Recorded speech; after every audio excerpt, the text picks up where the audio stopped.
kausap ng hepe namin. Ano ibig sabihin nito? Ako ng hepe ng presinto to. Hindi dapat pinopromote ang mga halimo na katulad mo. Kasal pa rin tayo. Akin ka lang. Lalaban para sa katotohanan. Magtulungan tayo para bantayan ng interes ng sambayanan. Itong dating flood control projects mo, nagbabaha daw dahil doon. Di, patungan ng panibagong flood control project. Patong-patong na project, patong-patong na budget, paldong-paldong!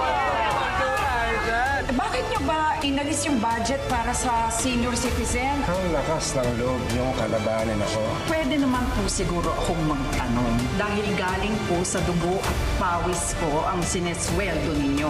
Lalaban para sa katarungan. Midnight Monster, may kilala na rin kita. Hindi ako titigil hanggat hindi siya nagbabayad sa batas. Titindig ang inaapakan. Ikaw ang tatapusin mo ngayon. Pagbabayaran mo lahat ng katimunong ginawa mo. At kasado na ang patibong. Sanibila pa ako.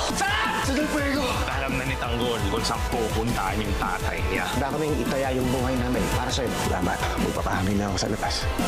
Hindi ako papayag na may sapasan yung mamamatay. Kaya ako magliligtas mag-isa sa papa ko. Pero sino ang tunay na mamumulaga? Alam kong ako na ang kailangan nyo. Ilabas nyo na ang papa ko! Dito na si Tanggol! Alam nyo na ang gagawin ninyo.